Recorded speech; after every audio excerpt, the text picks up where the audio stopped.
تو آج کے ماں باپ بڑے جاہل ہیں، ہم بڑے ایجوکیٹڈ ہیں، میں کہتا ہوں انتہائی جاہل ہیں. ساری مائیں سکول ماسٹر بنی ہوئی ہیں، بٹھو کے جاؤ، ڈنڈے ماری جاؤ بس. ایک دن اس موسیٰ علیہ السلام کو گود میں لیا ہوا تھا تو ان کا ہاتھ داڑھی پہ پڑ گیا. اللہ اللہ اللہ اللہ اللہ اللہ. فأعوذ باللہ من الشیطان الرجیم. بسم اللہ الرحمن الرحیم. لقد کان لکم فی رسول اللہ اسوۃ حسنہ لمن کان یرجو اللہ والیوم الآخر وذکر اللہ کثیرا. وقال النبی صلی اللہ تبارک وتعالی علیہ وسلم یا ابا سفیان جئتکم بکرامت الدنیا والآخرہ. وقال النبی صلی اللہ تعالی علیہ وسلم ترکتکم علی محجۃ بیضاء لیلها کنہارها لا یزیغ عنها الا ہالک، او کما قال صلی اللہ تعالی علیہ وسلم. اللہ تعالیٰ نے انسان کے اندر خوب سے خوب کی تلاش رکھی ہے.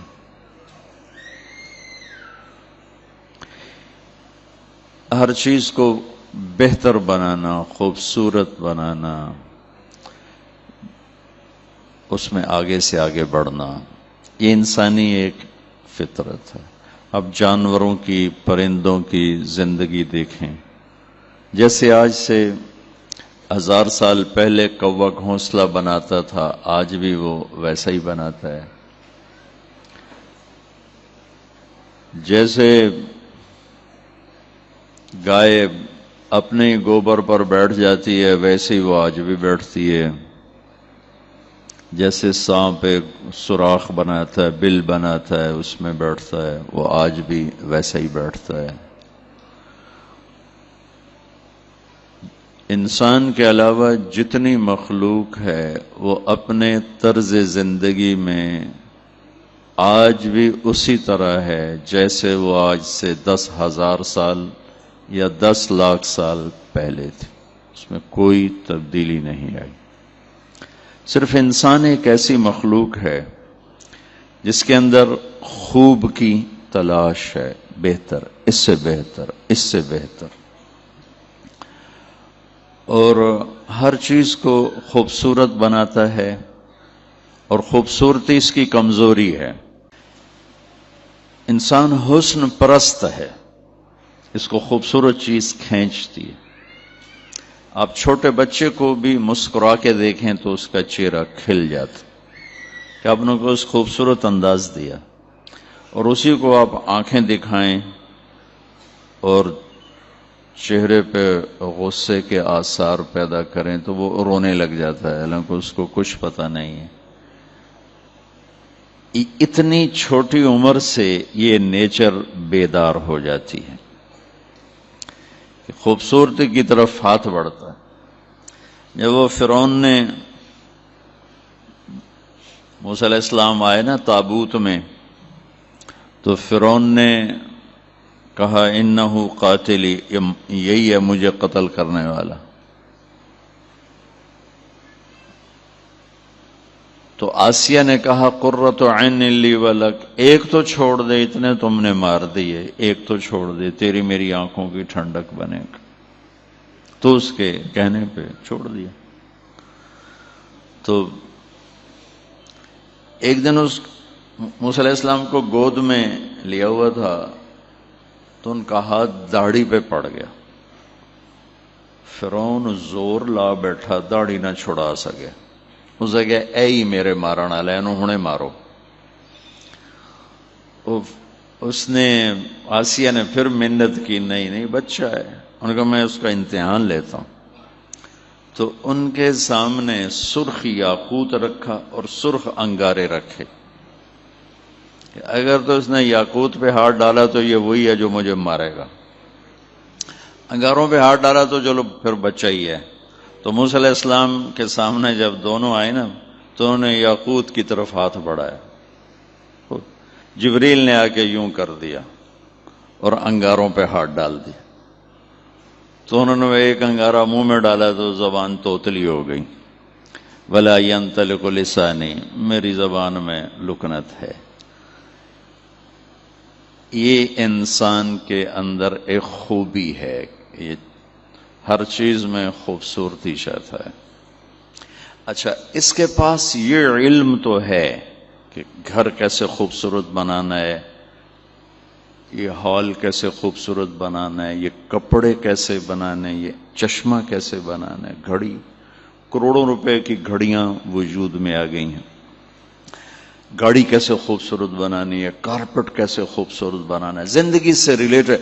حتیٰ کہ یہ جو کھانے پر سلاد رکھتے ہیں اس کو کیسے ڈیزائن کرنا ہے، اس پر بھی پی ایچ ڈی ہو رہی ہے اور اس کے بھی ماہر ہیں.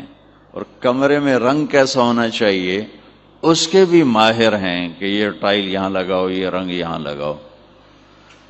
لیکن ایک خلا ہے بڑا زبردست جو یہ نہ اس کے پاس علم ہے نہ ہی اس کو سیکھ سکتا ہے. وہ ہے کہ زندگی کیسے خوبصورت، زندگی بالکل الگ چیز، وہ کیسے خوبصورت. یہ بھی ایک ڈھانچہ ہے جس کے اندر میری زندگی قید ہے. ہم اپنے اپنے قید خانے میں ہیں.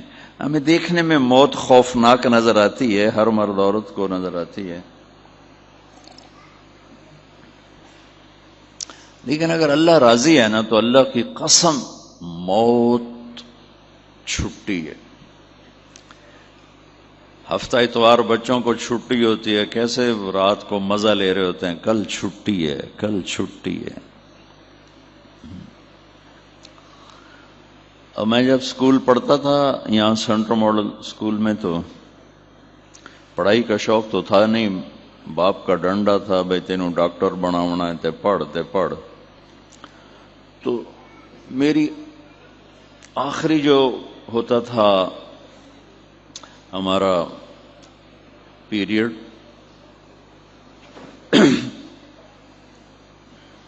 وہ بریک کے بعد 2 ہوتے تھے.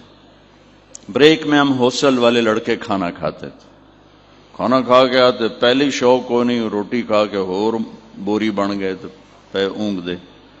تو میرے کان لگے ہوتے تھے کہ وہ آخری بیل کب بجے گی. اور ہمارا وہ تھا اس وقت پی این منشی خان، اس کا نام تھا منشی خان، لمبا قد پٹھان تھا. تو ٹیچر کیا کہہ رہا ہے میں نے کچھ پتہ نہیں، کیا وہ سمجھا رہا ہے، کیا وہ بتا رہا ہے. میرے کان ادھر لگے ہوتے تھے کہ وہ ٹن کیس لے ہونی. جو ہی وہ ٹن کی آواز آتی تو میں سب سے پیچھے بیٹھتا تھا تاکہ استاد کی نظروں میں نہ رہوں. تو میں وہاں سے نعرہ لگاتا چھٹی، اور ایک جمپ لگاتا تھا. چھٹی کا تصور کتنا اچھا ہے. میرے رب کی قسم اگر اللہ راضی ہے ہم سے، جاتے ہوئے اگر ہم سے اللہ راضی ہے تو موت سے خوبصورت پیغام کوئی نہیں. اور موت چھٹی ہے، ہمیشہ کے دکھوں سے انسان نجات پا جاتا. لیکن چونکہ اس کا منظر خوفناک ہے، بولتا مرد ہے یا عورت، وہ طارق جمیل کی بجائے میت کہلانے لگتا ہے، ڈیڈ باڈی کہلانے لگتا ہے. کوئی بھی نہیں کہتا مولانا طارق جمیل دی منجی چاہو، کہتے ڈیڈ باڈی اٹھاؤ، میت اٹھاؤ. وہ نام ہی تبدیل ہو جاتا. پھر ہم جا کے آپ مستورات تو جاتے نہیں، ہم ان کو منو مٹی کے نیچے دبا دیتے، اوپر سلیں رکھتے ہیں، اوپر مٹی ڈالتے ہیں. تو ظاہر بڑا خوفناک ہے، اس لیے وہ موت کی بات بھی خوفناک نظر آتی. عید کا موقع تھا اور میں اپنے گاؤں میں عید پڑھا رہا تھا. تو ایسے کوئی موت کا تذکرہ شروع ہو گیا، تھوڑا میں نے وہ لمبائی کر دیا، تو میرے چاچا تھے رب نواز، میاں رب نواز مرحوم، وہ تھوڑی دیر تو سنتے رہے، پھر وہ نہ رہ سکے، طارق میاں عید دا دیں کوئی چنگی گل کر تو موت نو لائے تے بہ گیا۔ تو یہ ہمارے ذہن کی عکاسی ہے، وہ کوئی چنگی گل کر تو موت نو لائے تے بہ گیا، کہ وہ موت ایک خوفناک چیز نظر آتی۔ اگر اللہ راضی ہے تو اس سے خوبصورت کائنات میں کوئی چیز نہیں، اگر اللہ ناراض ہے اس سے خوفناک کوئی چیز نہیں، ہلاک ہو گیا۔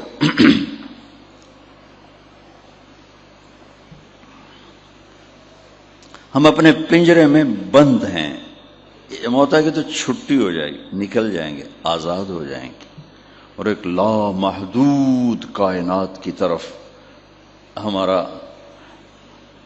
ہمارا انتقال ہوتا ہے نا، ایک چیز کا ایک جگہ سے اٹھ کر دوسری طرف چلے جانا، انتقال فرما گئے، انتقال فرما گئیں، یہاں سے وہاں چلی گئیں۔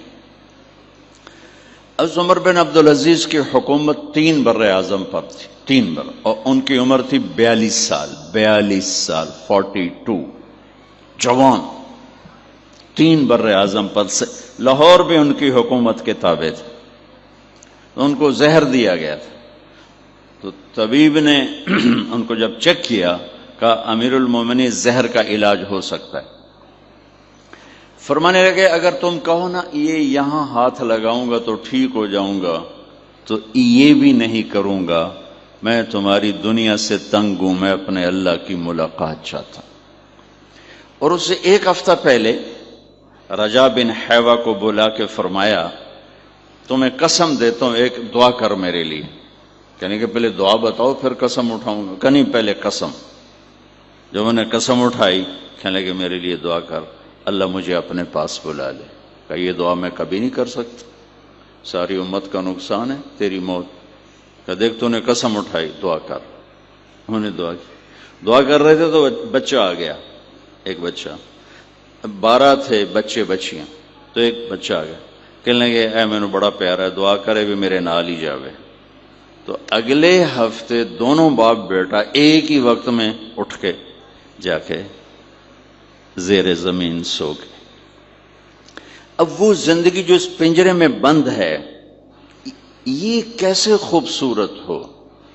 چونکہ کپڑے کے حسن سے زندگی میں حسن نہیں آتا، ڈرائنگ روم کی خوبصورتی سے زندگی میں خوبصورتی نہیں آتی، بیڈ روم کے عالی شان ہونے سے، 10-12 کروڑ کا نیکلس پہننے سے، 50 کروڑ کی انگوٹھی پہننے سے زندگی خوبصورت نہیں ہوتی، 50 کروڑ کی گاڑی میں بیٹھنے سے زندگی خوبصورت نہیں ہوتی۔ زندگی ایک اور چیز ہے، اور اس سے متعلق چیزیں وہ اور جہان ہے، وہ اور جہان۔ تو اس کا اللہ نے ہمیں پتہ جس اللہ نے زندگی دی اسی اللہ نے ہمیں اس کا پتہ بتایا، لَقَدْ كَانَ لَكُمْ فِي رَسُولِ اللَّهِ أُسْوَةٌ حَسَنَةٌ۔ اگر تم زندگی کو خوبصورت بنانا چاہتے ہو تو اس کا ایک راستہ ہے، اور وہ ایک ہی جگہ سودا ملتا ہے پورے لاہور میں، اور کسی کے پاس پورے 6 بر اعظم میں، 7 بر اعظم میں، اور کسی کے پاس زندگی کی خوبصورتی کا راز نہیں ہے، وہ صرف میرے محبوب کے پاس ہے۔ وہاں آؤ تمہاری زندگی بھی خوبصورت ہو جائے گی۔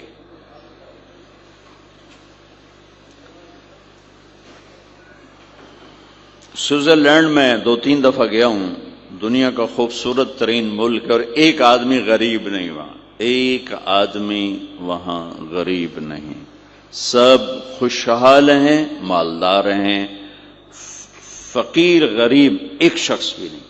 اس طرح انہوں نے اس کو سیٹ کیا، اور اس ملک میں خودکشی کرنا قانوناً جائز، کہ آپ درخواست دیتے ہیں میں مرنا چاہتا ہوں، وہ آپ کی درخواست پہ آپ کو زہر کا ٹیکہ لگا کے موت کی نیند سلا دیتے ہیں۔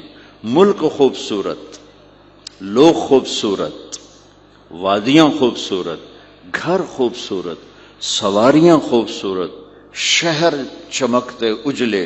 میں لیٹ آ گیا، معافی چاہتا ہوں کہ سڑکاں کوئی نہ ہیں، دریا بنے ہوئے ہیں. تو بیڑی دی لوڑ آئی، اسی گڈی تے موٹر تے چڑھ بیٹھے. تو ہمارے تو شہروں کا حال کوئی نہیں ہے. تو پھر وہ وہاں مرنے کی اجازت کیوں ہے؟ میں تو اگر مرنا چاہتے ہو آ جاؤ، ہم تمہیں زہر کا ٹیکہ لگا دیں. کہ ان کے پاس یہ علم نہیں ہے کہ زندگی خوبصورت کیسے بنتی ہے. یہ بنانے والے کے پاس یہ علم ہے جس نے ہمیں بنایا، اور اس نے اس کو ٹرانسفر کیا اپنے حبیب کی طرف، اور کسی کو نہیں دیا. وہاں سے یہ ملے گا. کیونکہ زندگی چیزوں کا نام نہیں، احساسات کا نام ہے. احساس پر جب چوٹ پڑتی ہے تو زندگی ویران ہو جاتی، اور احساس کو جب نشو و نما ملتی ہے تو زندگی خوبصورت ہو جاتی. اور زندگی احساس پر چوٹ چھوٹی گاڑی سے نہیں پڑتی، برے رویوں سے پڑتی ہے. برے اخلاق زندگیوں کو تاریکی میں دھکیل دیتے ہیں، اور اچھے رویے اور اچھے اخلاق وہ زندگی کے اندھیروں کو اجالوں میں بدل دیتے. ایک آدمی 20 کنال کے گھر میں رہتا ہو اور بچے نافرمان ہوں، کیا خیال ہے اس کی زندگی میں خوشی ہوتی؟ اس گھر میں رہنے والی ماں خوش ہوگی؟ یا خامند بیوی میں بدتمیز ہوں، عورت کی زبان بھی لمبی ہو، مرد کی زبان بھی لمبی ہو، تو کیا انہیں رولز رائس میں بیٹھ کے سکھ محسوس ہوگا؟ یا سونے کے پلیٹوں میں کھانا کھا کے ان کے اندر خوشی داخل ہوگی؟ میرے بھائی بہنوں، زندگی احساس کا نام ہے، اور احساس کو انگوٹھی نہیں خوش کرتی، زیور نہیں خوش کرتا، 22واں گریڈ نہیں خوش کرتا، چیزیں نہیں خوش کرتی، بڑے بڑے محل خوش نہیں کرتے. احساس کو خوبصورت اخلاق پانی لگاتے ہیں، اور احساس کو بد اخلاقی آگ لگا دیتے. بھائیوں میں سلوک نہ ہو، خامند بیوی میں سلوک نہ ہو، اولاد ماں باپ میں سلوک نہ ہو، پڑوسی میں سلوک نہ ہو، تو وہ جنگل بن جاتا.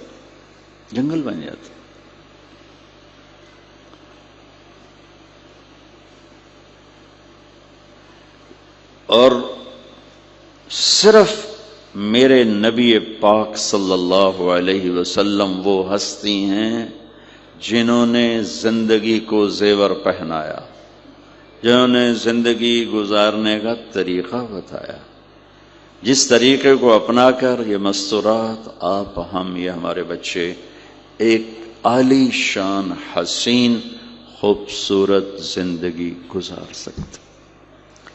تو ہمارے ذہن میں تھا کہ ہمارے بچے اللہ کرے اپنے نبی کو پہچان لیں، اور ہم بڑے بھی پہچان لیں کہ یہ خیرات وہاں سے ملتی ہے، جو سونے چاندی کے ڈھیر میں نہیں ملتی، بادشاہوں کے در سے نہیں ملتی. یہ خیرات وہاں سے ملتی ہے. تو اللہ نے پہلے اپنے حبیب کو خاندانی لحاظ سے خوبصورت بنایا کہ میرے نبی نے کہا سب نسل انسانی میں سے اللہ نے عربوں کو چھانٹا، پھر عربوں میں سے مضر کو چھانٹا، پھر مضر میں سے قریش کو چھانٹا، پھر قریش میں سے ہاشم کو چھانٹا، پھر ہاشم میں سے اللہ نے میرا انتخاب کیا. میں اس دنیا میں سب سے عالی خاندان والا ہوں، مجھ سے بڑا خاندان کسی کا نہیں، مجھ سے بڑا کسی کا نسب نہیں ہے. اور آپ نے فرمایا کل سبب و نسب منقطع یوم القیامہ الا سببی و نسبی وسأبلها ببلالها. قیامت کے دن ہر رشتہ ٹوٹ جائے گا لیکن میری اولاد کے ساتھ رشتہ نہیں ٹوٹے گا، میں اسے پانی لگاؤں گا، میں اسے پانی لگاؤں گا۔ تو پہلا حسن دیا خاندان کا، ساری کائنات میں سے چھانٹ کے الگ کر کے اللہ تعالیٰ نے ان کو چاروں طرف سے ریت اور پہاڑ کھڑے کر دیے کہ کوئی غیر قوم اندر نہ جا سکے، اور ان کی فطری صلاحیتیں اور ان کی فطری صفات وہ ابھرتی رہیں۔ تو خاندان کے لحاظ سے سب سے بلند و بالا، اور کسی کا خاندانی نسب آدم علیہ السلام تک نہیں جاتا، یہ واحد ہستی ہمارے نبی جن کا نسب آدم علیہ السلام تک جاتا۔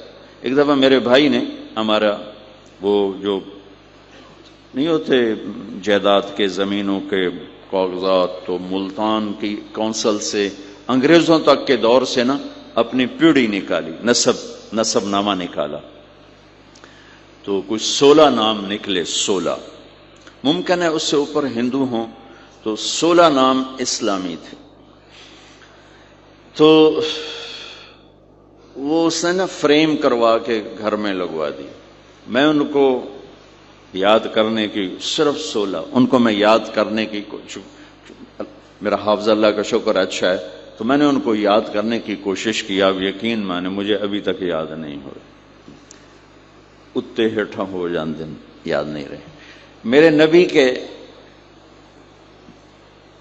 80 واسطے ہیں، ہم نے 16 واسطے تلاش کیے، یاد نہیں ہو سکی۔ میرے نبی کے 80 واسطے، اور وہ میرے سینے میں اللہ نے ڈال دیے، محفوظ کر دیے کہ اللہ کا ایک نظام چل رہا ہے کہ میں نے اپنے نبی کی ہر چیز کو محفوظ رکھنا ہے۔ آدمی کو اپنے خاندان عزیز ہوتا ہے، رشتہ عزیز ہوتا ہے، اور اگر پیو دادوں کے پیچھے کوئی تاریخ ہو تو اور زیادہ آدمی فخر کرتا ہے، لیکن میں نہیں ان کو محفوظ کر سکا۔ لیکن چونکہ پیچھے یہاں میرے اللہ کا نظام چل رہا ہے، تو اللہ نے اس کو میرے سینے میں بند کر دیا۔ میں نے پوری دنیا میں اللہ کے نبی کا نسب پھیلا دیا۔ محمد بن عبداللہ بن عبد المطلب بن ہاشم بن عبد مناف بن قصی بن کلاب بن مرہ بن کعب بن لوی بن غالب بن فہر بن مالک بن نضر بن کنانہ بن خزیمہ بن مدرکہ بن الیاس بن مدر بن نزار بن معد بن عدنان بن اود بن حمیسہ بن سلامان بن عوس بن بوز بن قموال بن ابی بن عوام بن ناشد بن حزا بن بلداس بن یدلاف بن طابق بن جاحم بن ناحش بن ماخی بن عیفی بن عبقر بن عبید بن الدعاء بن حمدان بن سنبر بن یثربی بن یحزن بن یلحن بن ارعوا بن عیذی بن زیشان بن عیسر بن اقناد بن ایہام بن مقصر بن ناحذ بن زارہ بن سمی بن مزی بن عوض بن عرام بن قیدار بن اسماعیل بن ابراہیم بن عادر بن ناحور بن سروج بن رعوب بن فائج بن عابر بن ارفخشاد بن سام بن نوح بن لامک بن متوشالہ بن ادریس بن یرد بن ملہل ایل بن قینان بن آنوش بن شیس و بن آدم علیہ السلام۔ میں جب بھی جاتا ہوں نا حج پر، عمرے پر، تو میں سلام یوں پیش کرتا ہوں کہ آپ کے پوری پیڑھی کو پیش کر کے سلام پیش کر دیں گے۔ الصلاۃ والسلام علیک یا رسول اللہ، ختم، یا حبیب اللہ، یا نبی اللہ، اتنا ہی ہر کوئی پڑھتا ہے۔ تو مجھے امید ہے کہ شاید اللہ تعالیٰ نے یہ دولت مجھے دی کہ میں پہلا بندہ ہوں، دعویٰ تو نہیں کرتا ہوں، ہو سکتا ہے پہلے بھی لوگ ہوں، تو جس نے اللہ کے نبی کے دربار پہ کھڑے ہو کر یوں عرض کیا۔ اس کے پیچھے بیک گراؤنڈ ہے، جو پنجاب کے دیہاتوں سے تعلق رکھتے ہیں ان کو پتہ ہے کہ زمینداروں کے مراسی ہوتے ہیں جو ان کے پیو دادے پڑدادوں کے نام یاد کرتے ہیں، پھر ان کی واللہ جھوٹی تعریفیں کرتے ہیں، جھوٹ، بالکل جھوٹ، پہلا ہی جھوٹ سرداریاں قائم، پہلا جھوٹ، کبھی کسی کی سرداری قائم ہے بھائی؟ ڈیرے آباد، کبھی کسی کے ڈیرے آباد رہے؟ ڈیرے آباد سرداریاں قائم، لیکن اسی پر ہی ہم خوش ہو جاتے، حالانکہ ہمیں پتہ ہے نہ سرداری قائم رہتی ہے نہ ڈیرے آباد رہتے ہیں، لیکن وہ اچھا لگتا. پھر وہ جھوٹی سچی تعریفیں کرتے ہیں، نام یاد کیے ہوتے ہیں. یہ ایک کلچر ہے ہمارے. اب تو خیر زمیندار شہروں میں شفٹ ہو گئے اور خرچے بڑھ گئے، بخل بڑھ گیا، ضرورتیں بڑھ گئیں، سخاوت ہمارے مک گئی، مٹ گئی. تو وہ ایک کلچر تھا، اس سے متاثر ہو کر میں نے جب یاد کیا تو میں روضہ اقدس پر پہلی دفعہ جب سن 2000 کے بعد جو 2000 میں نے یاد کیا تھا، امریکہ کا سفر تھا، میں نے اس سفر میں یہ یاد کیا تھا. ہمارا کوئی 2-2.5 مہینے کا سفر تھا. تو جب اس کے بعد میں آیا تو میں نے کھڑے ہو کر یہ عرض کی، یا رسول اللہ، ہم لوگ نکمے، کمزور، ناقص، ہمارے مراسی ہماری جھوٹی تعریفیں کرتے، ہم خوش ہو جاتے. اللہ کے بعد آپ سے بڑا کوئی نہیں، آپ کے گھر سے بڑا گھر کوئی نہیں. میں آج آپ کا مراسی بن کر آپ کو سلام پیش کرنے آیا ہوں اور آپ کے گھر کو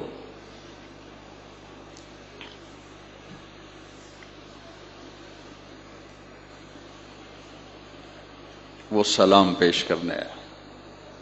پھر میں نے کہا الصلاۃ والسلام علیک یا رسول اللہ بن عبد اللہ بن عبد المطلب بن ہاشم بن عبد مناف بن قصی بن کلاب بن مرہ بن کعب بن لبی بن غالب بن مالک بن فہر، آخر تک سارا میں نے پڑھا، سارا آخر تک.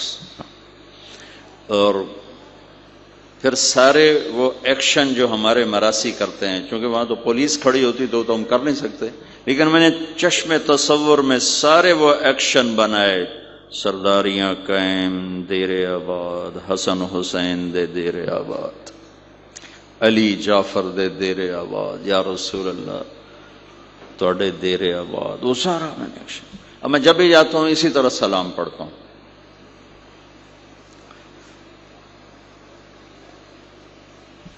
اللہ نے میرے نبی کو خاندانی طور پر وہاں پہنچا جہاں کو نہیں جا سکتا. پھر آپ کی ذات کو اتنا حسن بخشا. ایک آدمی بات حسن کی کرے، آپ کالا کلوٹا بیٹھا ہوئے تو گل جڑ دی کوئی. تو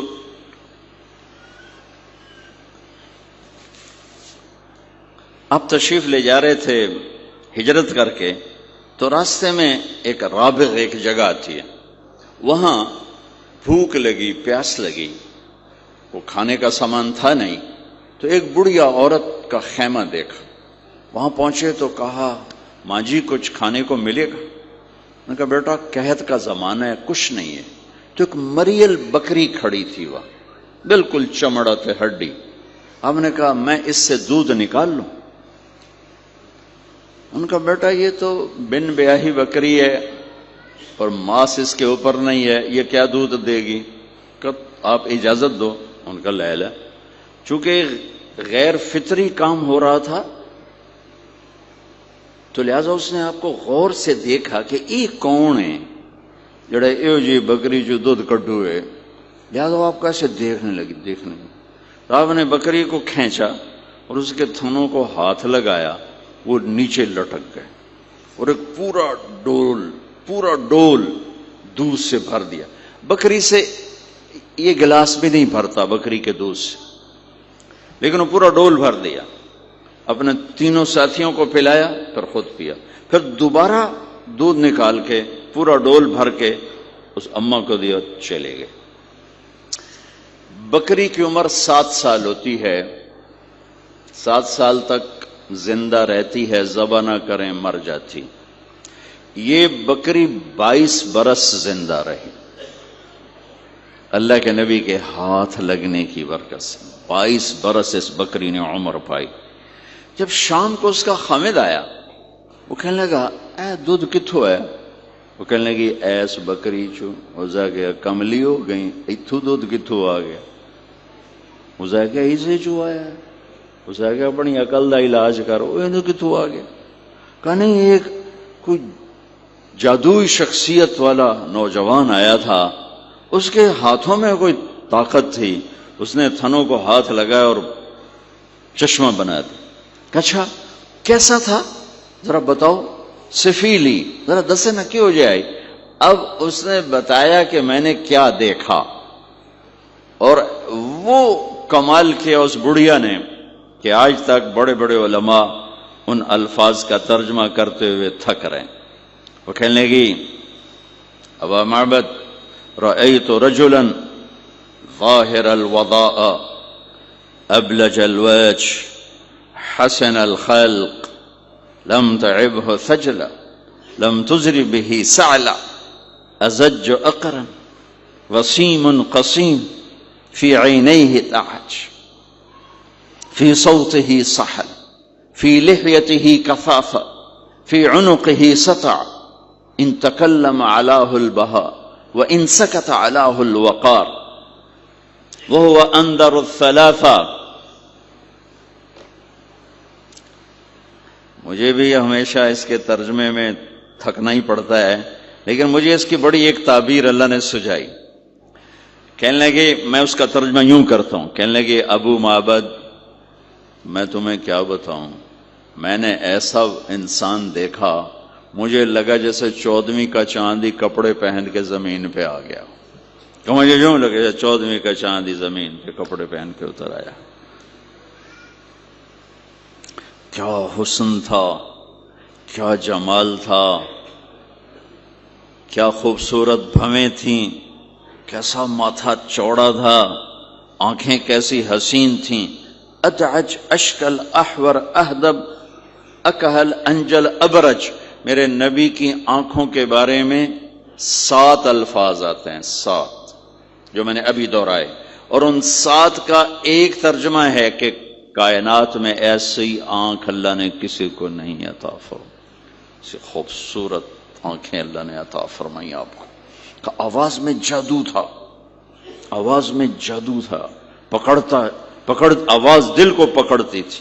گردن لمبی خوبصورت تھی، چہرہ 14ویں کے چاند کی طرح چمکتا تھا، اور براق الثنایا دانت ایسے خوبصورت تھے، مسکراتے تھے تو دانتوں سے نور نکلتا دکھائی دیتا تھا. جب بولتے تھے تو نور چھا جاتا تھا، چپ ہوتے تھے وقار چھا جاتا تھا. خوبصورت سیاہ کالے بال تھے، نیم گھنگریالے بال تھے، پیٹ نہیں نکلا ہوا تھا، بال نہیں اڑے ہوئے تھے، سیدھا وجود تھا، سیدھا. کتنے ہمارے معاشرے کے لوگ ہیں، آپ سجے پاسے بیٹھے ہوں جن پیٹ کھبے پاسے گئے ہوں، پیٹ کھبے پاسے ہوں آپ سجے پاسے ہوں. تو اللہ نے کھانا حلال حرام بند کیا ہے، حلال کھاؤ. حلال کا بھی طریقہ سکھایا کہ مجھ بنتے نہ کھاؤ، بندہ بنتے کھاؤ. اتنا نہ کھاؤ کہ چربیاں چڑھ جائیں. زیادہ کھانا انسانیت نہیں، کم کھانا انسانیت. بیچ میں بات آگے کہہ رہا ہوں. میرے نبی نے کہا سب سے بدترین برتن جسے انسان بھرتا ہے اس کا پیٹ ہے. سب سے بدترین برتن جسے انسان بھرتا ہے اس کا پیٹ ہے. اور اگر تم نے کھانا ہی ہے اور تم کہتے ہو نہیں میں نے کھانا ہی ہے، تو 3 حصے کرو، ایک غذا کے لیے، ایک پانی کے لیے، اور ایک ہوا کے لیے. ایک حصہ چھوڑو، ساری زندگی بیماری نہیں آئے گی. لیکن یہاں تک کھانے کے بعد پھر ڈاکٹروں کی چاندی نہیں ہوگی تو اور کیا ہوگا. جب تک یہ بیکریاں ہیں، یہ کولڈ ڈرنکس ہیں اور یہ فاسٹ فوڈز ہیں، صحت مند کوئی نہیں ہوگا.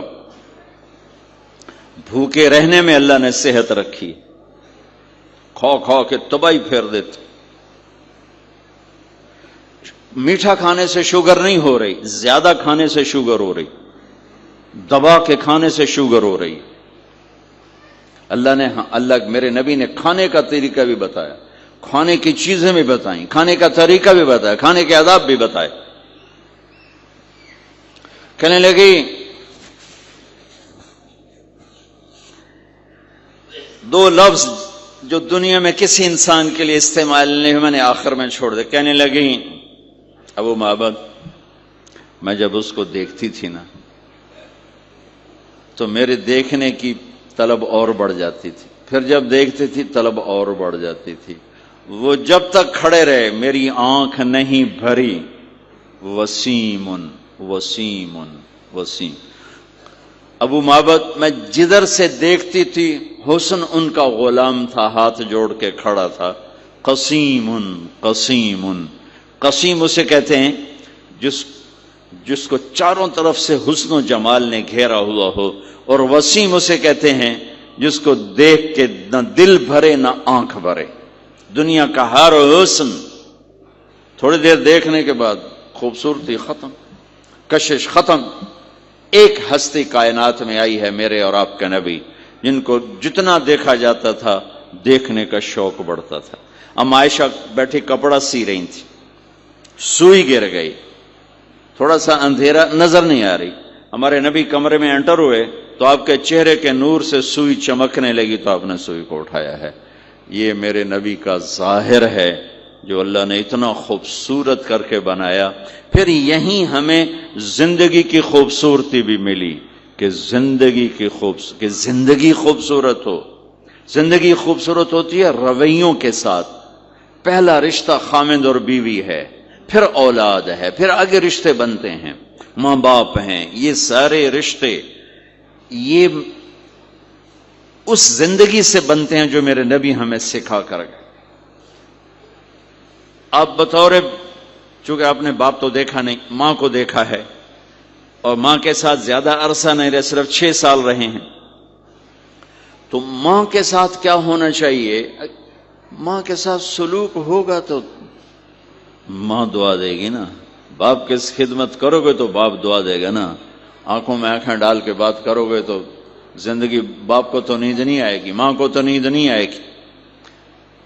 ماں باپ میں سلوک و اولاد لڑ کے بیٹھی ہو تو ماں باپ کو تو نیند نہیں آئے گی۔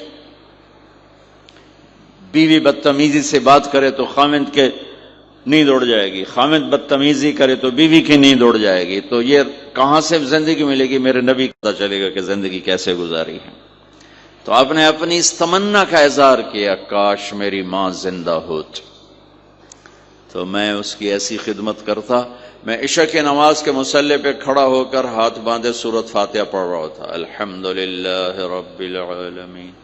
ادھر سے میرے گھر سے آواز آتی، محمد، میری ماں مجھے پکارتی محمد، تو میں نماز توڑ کے کہتا لبیک یا اماں، ماں جی میں حاضر ہوں، ماں جی میں حاضر ہوں۔ زندگی کو خوبصورت بنانے کا ماں باپ کے لیے طریقہ کہ اولاد ماں باپ کی آنکھوں کی ٹھنڈک بنے۔ یہ بچے ہمارا سب سے قیمتی سرمایہ، اور انہی پر سب سے بڑا ظلم ہوتا ہے۔ سب سے بڑا ظلم ہے آج کے ماں باپ کا 3 سال کے بچے کو اسکول ڈالنا، سب سے بڑا ظلم ہے۔ وہ روتا ہوا جاتا ہے، روتا ہوا آتا ہے، اور ماں باپ سے اس کی محبت کی تار کٹتے جاتے ہیں، کٹتے جاتے ہیں، کٹتے جاتے ہیں۔ 7ویں سال میں وہ بدتمیز ہوا پڑا ہوتا ہے۔ اب مائیں پریشان ہیں، بچے بدتمیز ہیں، بچے بدتمیز ہیں، کیونکہ ماں نے گود نہیں دی۔ جو ٹائم ماں نے دینا تھا وہ دے دیا اسکول کو۔ اور ہمارے اسکول کاروباری ادارے ہیں، علمی ادارے نہیں ہیں، کاروباری ادارے ہیں۔ میرے ملک کا یہ روگ ہے کہ یہاں کا وکیل بھی کاروباری ہے، یہاں کا ڈاکٹر بھی تاجر ہے، یہاں کا وکیل بھی تاجر ہے، یہاں کا جج بھی بک جاتا ہے، اور یہاں کا اسکول اور کالج بھی کاروبار ہے۔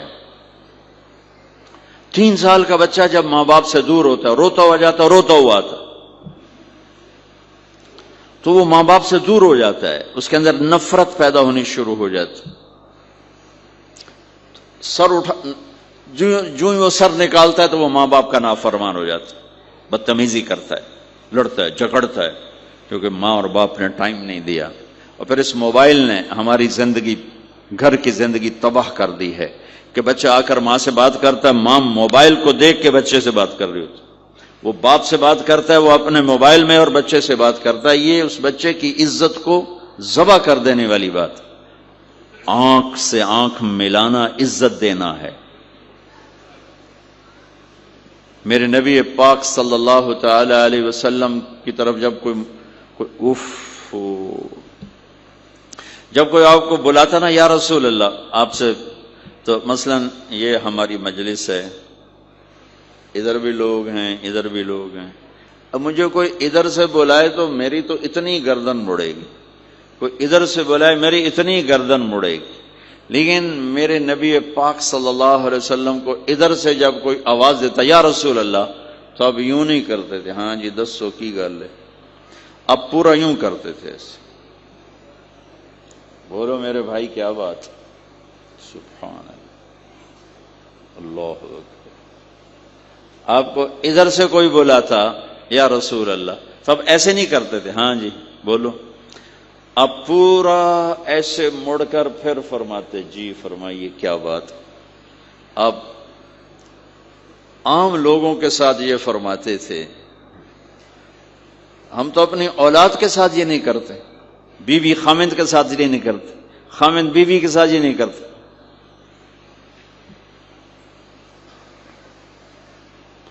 تو وہ ایک گیپ پیدا ہو جاتا ہے، ایک فاصلہ پیدا ہو جاتا ہے۔ تو میرے نبی نے بتایا کہ ماں باپ کے ساتھ کیا کرنا ہے، کہ میری ماں ہوتی تو میں نماز ہی توڑ دیتا اس کے لیے۔ حج کا سفر 70,000 کا مجمع تقریباً جمع ہو چکا ہے ابوا پہنچتے پہنچتے، اور آپ ایک دم اونٹنی کا رخ موڑو پہاڑوں میں چلے گئے۔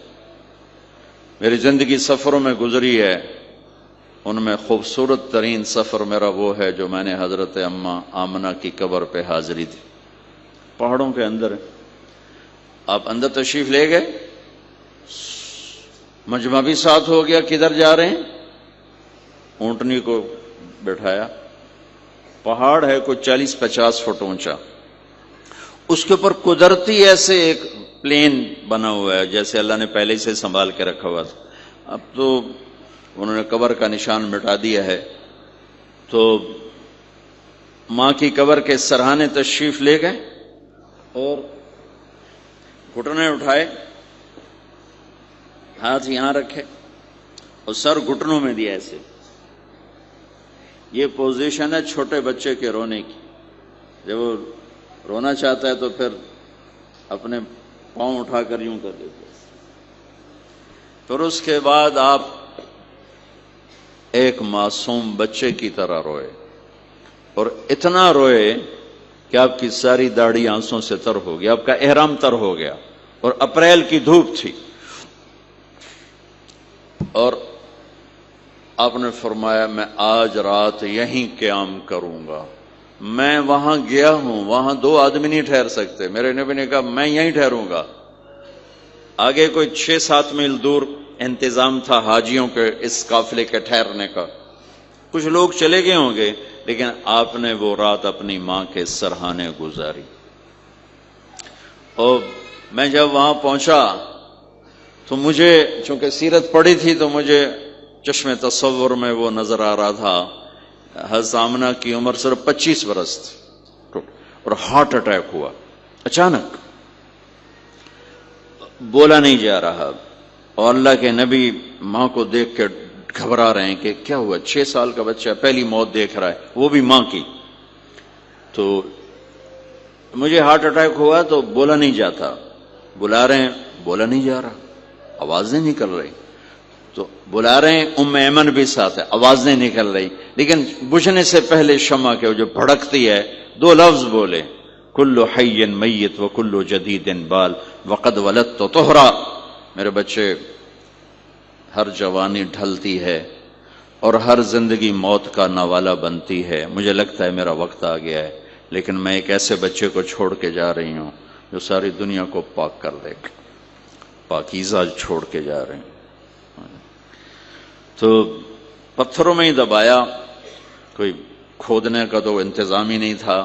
تو جب پہاڑ سے نیچے اترے تو اللہ کے نبی نے ایک دم ہاتھ چھڑایا، دوڑ لگائی اور پھر پہاڑ پہ چڑھ گئے۔ تو ام ایمن آپ کی ماں ہے، دودھ پلا، 8 عورتوں نے میرے نبی کو دودھ پلا، ان میں ایک ام ایمن بھی۔ وہ جب پیچھے گئیں تو ایسا منظر تھا جس کو دیکھ کر شاید زمین بھی رو رہی ہوگی اور آسمان بھی اور ابوا کے پہاڑ بھی۔ آپ ماں کی قبر پر ایسے لپٹے ہوئے تھے اپنے سینے کو پتھروں کے ساتھ، اور یوں دونوں ہاتھوں سے پتھر لیے ہوئے تھے۔ جب آپ ام ایمن قریب آئیں تو آپ سنا تو آپ فرما رہے تھے، ماں جی آپ کے سوا تو میرا کوئی نہ تھا، آپ بھی مجھے چھوڑ کے چلی گئیں، میرے لیے اب کس کی گود ہے؟ تو امیمہ رضی اللہ عنہ نے اٹھانا چاہ کے بیٹا اٹھو، تو آپ نے انکار کر دیا، تو امیمہ نے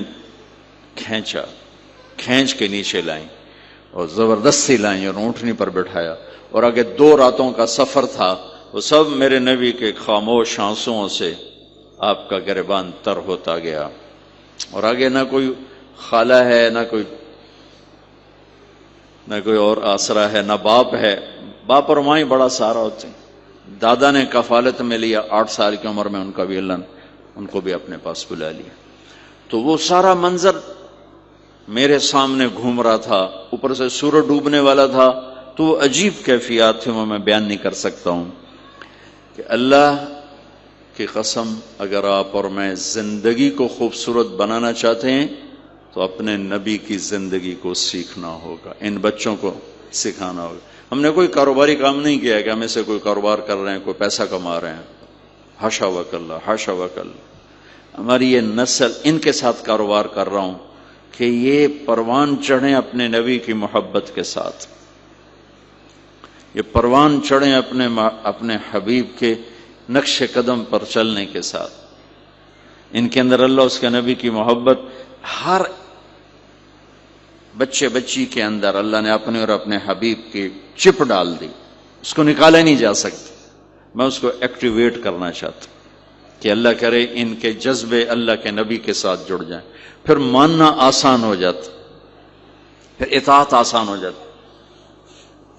جب محبت نہیں ہوتی تو اطاعت نہیں آتی۔ تو میرے بھائی بہنوں، زندگی کی خوبصورتی کا تعلق میرے نبی والے خوبصورت اخلاق کے ساتھ۔ پھر آپ نے بیویوں کے ساتھ کیا سلوک کیا؟ 2 مہینے چولہا نہیں جلتا، 2 مہینے کھانے کو کچھ نہیں ملتا، اور ہر بیگم قربان ہے، فدا ہے۔ 2 مہینے جس عورت کے گھر میں چولہا نہ جلے وہ خامند کا کیا حشر کرے گی؟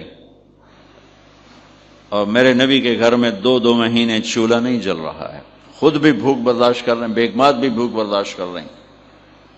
ایک رات حضرت عائشہ کے ساتھ لیٹے ہوئے تھے ایک ہی چارپائی پر، تو آپ کبھی یوں کروڑ بدلتے، کبھی یوں کروڑ بدلتے، پھر ایک دم آگے بڑھے اور چارپائی کی لکڑی کے اوپر ایسے پیٹ کو ٹیک کر نیچے جھک گئے۔ تو عائشہ اٹھ کے بیٹھ گئے، یا رسول اللہ کیا ہوا؟ تو آپ سیدھے ہو کر فرمایا، عائشہ بھوک بڑی لگی۔ ہوئے ہوئے ہوئے، جس کے ہاتھ میں جنت کی چابی ہو، جو میرے نبی کا، میرے اللہ کا محبوب اور حبیب ہو، جس سے پردے ہٹا کر میرا رب کلام کر چکا ہو، جسے قاب قوسین او ادنا کا مقام دے چکا ہو، اور جس سے آگے مقام محمود پر بٹھانے والا ہو، اور جس کی شفاعت سے جنت کا دروازہ کھلنے والا ہو، عائشہ بھوک بڑی لگی۔ تو عائشہ رونے لگی کہ یا رسول اللہ آپ اللہ سے بات کیوں نہیں کرتے ہیں؟ کہ نہیں عائشہ، اسی بھوک میں اللہ سے ملوں گا، مجھ سے پہلے جو نبی میرے ساتھی تھے وہ بھی اسی طرح چلے گئے، میں بھی ایسے ہی چلا جاؤں گا۔ اور اس کے باوجود بیویاں قربان ہو رہی ہیں، فدا ہو رہی ہیں۔ کس چیز نے باندھا ہوا تھا؟ میرے نبی کے سلوک نے، میرے نبی کے اخلاق نے۔ اللہ کی قسم، میرے نبی کی شادیاں شوق کی شادیاں نہیں تھی۔ ایک حدیث سناتا ہوں، ما تزوجت وما زوجت الا بوحی من السماء نزل به جبریل۔ سن لو لوگو، میں نے جہاں شادی کی، میں نے جہاں بیٹی دی، پہلے آسمان سے وحی آئی، جبریل لے کر آئے، پھر میں نے شادی کی۔ تو یہ شوق کی شادیاں نہیں ہیں، زندگی سکھانے کی شادیاں ہیں، کیونکہ سب سے مشکل رشتہ خامد اور بیوی ہے، سب سے مشکل رشتہ خامد اور بیوی ہے۔ اس وقت طلاقیں کیوں بڑھ رہی ہیں؟ ایک تو یہ ہماری یہ جو فاسٹ فوڈ ہے، اس نے ہمارے اندر جو ایک نیچرل سسٹم تھا اسے ڈسٹرب کر دیا ہے، تو غصہ بڑھ گیا ہے، برداشت گھٹ گئی ہے، چھوٹی چھوٹی باتوں پہ گھر اجڑ رہے ہیں، گھر اجڑ رہے ہیں۔ پہلے یورپ میں سنتے تھے، اب یہاں پاکستان آج شادی ہوتی، چوتھے دن طلاق ہو رہی ہوتی۔ میں وہاں بیان کے لیے نکل رہا تھا مانچسٹر، تو میرے ساتھ جو گاڑی چلا رہا تھا، میں نے پوچھا آپ کیا کرتے ہو؟ لاہور کا تھا، کہا جی میں وکیل ہوں۔ میں نے کہا یہاں کوئی جھوٹے کیس ہوتے ہیں جیسے پاکستان میں؟ کہا جی نہیں، یہاں جھوٹا کیس کوئی نہیں ہوتا، جو بھی ہوتا ہے جینون ہوتا ہے۔ میں نے کہا یہاں مسلمانوں کے لڑائی جھگڑے آتے ہیں؟ کہا جی ہاں جی آتے ہیں۔ میں نے کہا سب سے زیادہ کیا جھگڑے آتے ہیں؟ کہا جی سب سے زیادہ طلاق کے آتے ہیں، طلاق طلاق طلاق طلاق۔ کہ نہیں سیکھا، زندگی برداشت کا نام ہے، برداشت کرنا سیکھا نہیں۔ میرے نبی نے 11 شادیاں کی، ہر قسم کی عورت کے ساتھ شادی کی، خاندان کے اندر، برادری کے اندر، اور خاندان برادری سے باہر۔ یہی 3 نسبتیں ہیں۔ اپنے خاندان میں قریش، تو آپ کی کئی بیگمات قریش، حضرت عائشہ، حضرت حفصہ، حضرت زینب، حضرت ام حبیبہ، یہ سب قریش ہیں۔ قریش سے باہر حضرت میمونہ، حضرت جویریہ، یہ قریش سے باہر ہے، برادری۔ پھر برادری سے بھی باہر شادی کی، یہود، حضرت صفیہ یہودی کی بیٹی ہیں، ان کے ساتھ شادی کی۔ ہر نسل سے شادی کی، اوپر والے کا نظام ہے۔ اپنے سے مالدار حضرت خدیجہ، اپنے برابر ام سلمہ، ام حبیبہ، اپنے سے کم فخر میں جویریہ، صفیہ، اپنے سے غربت کے ساتھ نہیں۔ عمر سے بڑی کے ساتھ شادی کی حضرت خدیجہ، ہم عمر کے ساتھ شادی کی حضرت سودا، عمر سے کم سے شادی کی حضرت عائشہ، بیوہ سے شادی کی حضرت خدیجہ، مطلقہ سے شادی کی حضرت زینب، کماری سے شادی کی حضرت عائشہ۔ جتنی بھی نسبتیں کسی عورت کی بن سکتی ہیں، ان سب میں اللہ نے آپ کو استعمال کر کے زندگی گزارنے کا طریقہ سکھایا۔ تیز مزاج کے ساتھ شادی کی حضرت حفصہ رضی اللہ تعالیٰ عنہ، مزاج میں تیزی تھی۔ حضرت عمر رضی اللہ تعالیٰ عنہ کی بیٹی، مزاج میں شدت تھی، زندگی گزار کے دکھایا۔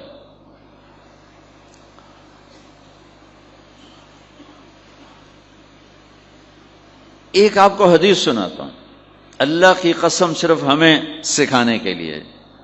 جس ہستی نے اللہ کو آنکھوں سے دیکھ لیا ہو، اس کے لیے عورت کیا چیز ہے، دنیا کیا چیز ہے۔ میرے نبی کا معراج کے بعد دنیا میں واپس آنا سب سے بڑا مجاہدہ اور قربانی ہے۔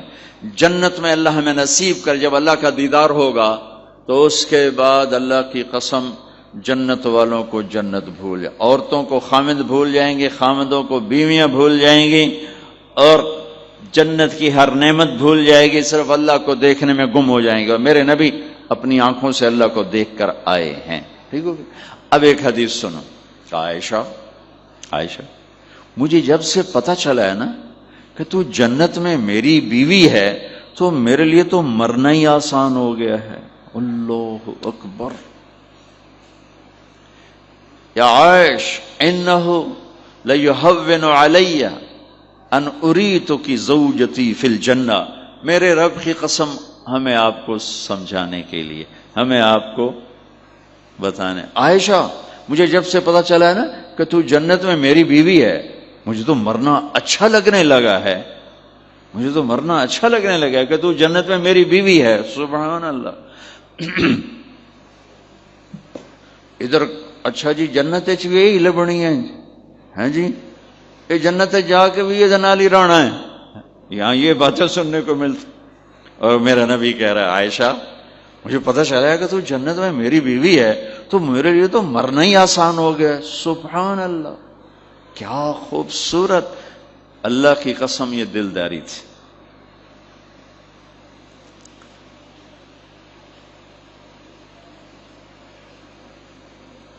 سب سے مشکل رشتہ خامد اور بیوی ہے۔ سینکڑوں آیات اس کے لیے اللہ نے اتاری، ماں باپ کے لیے چند آیات، اولاد کے لیے چند آیات، بہن بھائیوں کے لیے چند آیات ہے، خامد اور بیوی کے لیے قرآن پڑھا ہے، پوری سورت اتاری ہے، اور سینکڑوں آیات اتاری۔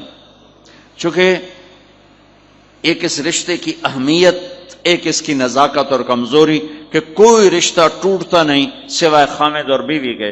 میں ماں کا بیٹا ہوں، باپ کا بیٹا ہوں، اچھا ہوں یا برا ہوں، انہی کا ہوں۔ میرا نسب میری نافرمانی سے بدل نہیں سکتا۔ میں اللہ بخش کا بیٹا ہوں، میرا یہ نسب بدل نہیں سکتا، اچھا ہوں یا برا ہوں، اللہ ان کی قبر روشن کرے۔ خامد اور بیوی کا رشتہ ایک بول پہ ٹوٹ جاتا ہے، ایک بول پہ ٹوٹ جاتا ہے۔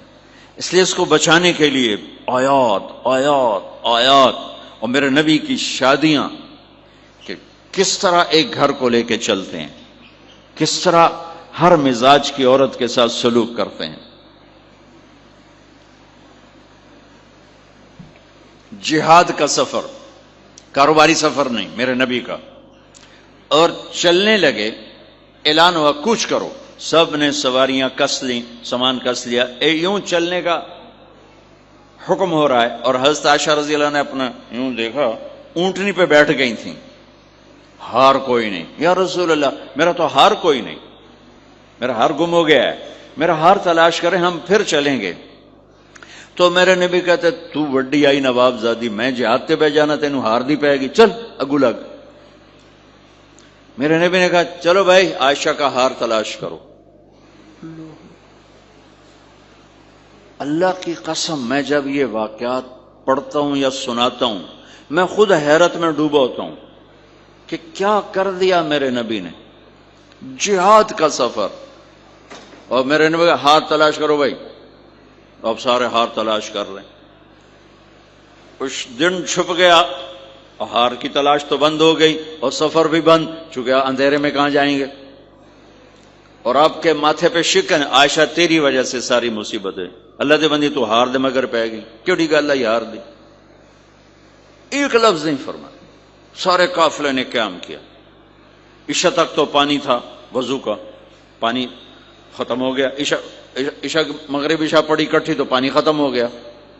اب پانی ختم ہو گیا تو فجر کی نماز آ رہی ہے، پانی کوئی نہیں ہے، تو سارے صحابہ نے ابو بکر پہ چڑھائی کی، ویکھے تیری دھی دے مگر ساڑے نال کی بنی، ہن اسی نماز کی میں پڑھنی ہے، پانی تو ہے نہیں تو وضو کی میں کرنا ہے۔ اب ابو بکر کو غصہ چڑھا، ایک دم، وہ تو باپ تھے، وہ گھس گئے خیمے میں۔ آگے دیکھا تو اللہ کے نبی اما عائشہ کی گود میں سر رکھ کے سوئے ہوئے تھے، اور اما جی ایسے بیٹھی تھی، آپ کو سارا دیکھ رہی ہوں۔ اب بولیں تو خطرہ ہے آنکھ کھل جائے گی، اور غصہ بھی چڑھا ہوا ہے، باپ بھی ہیں، تو اب مجھے دیکھو کیا کر رہے تھے۔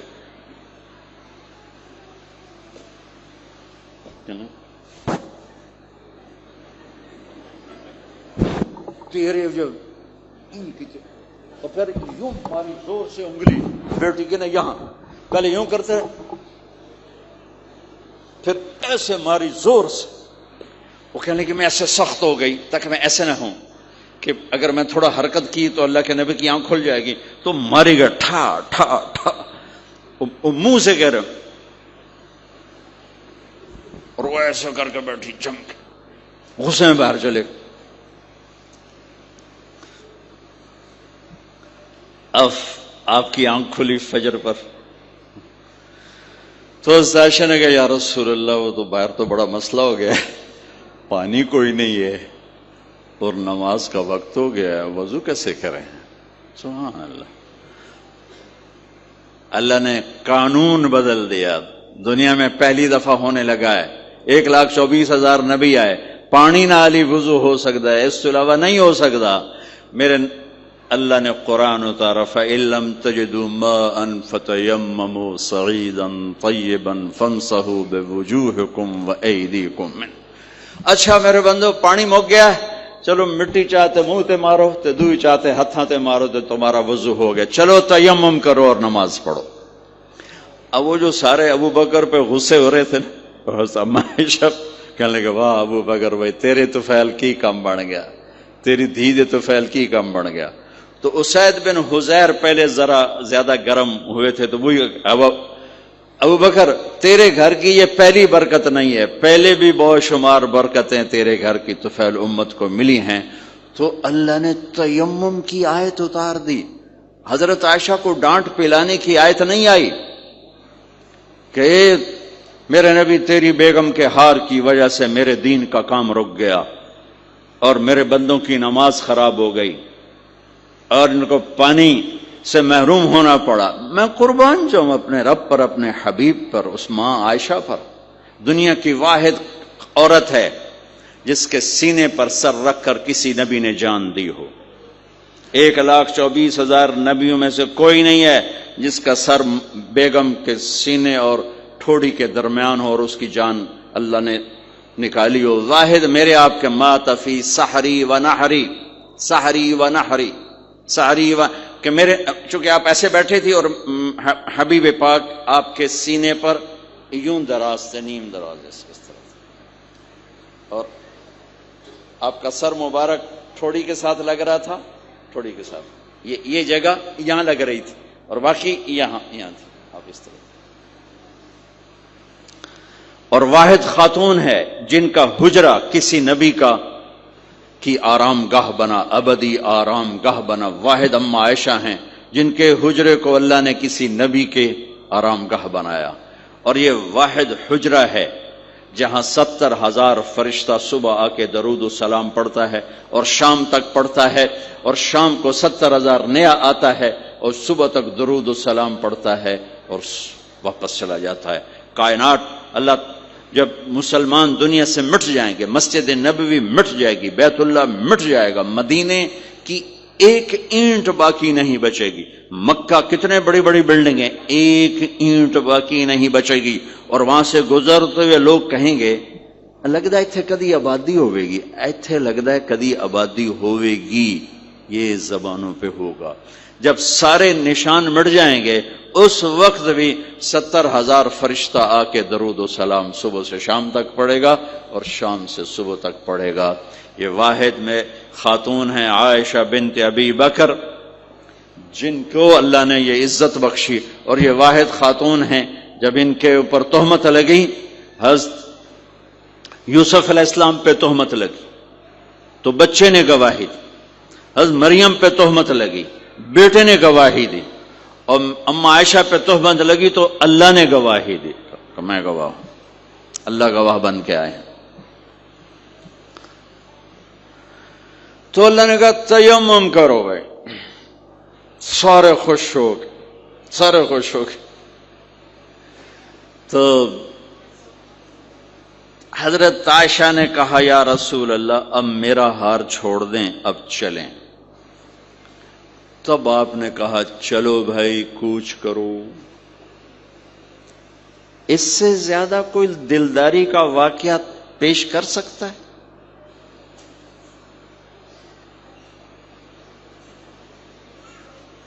سبحان اللہ. اور جب اونٹنی کو اٹھایا گیا وہ ہار کا دھاگا ٹوٹا اور پھسل کے اونٹنی کے نیچے چلا گیا. وہ سارے کھبے سجے ویندے رہ گئے، ہار نیچے پڑا تھا.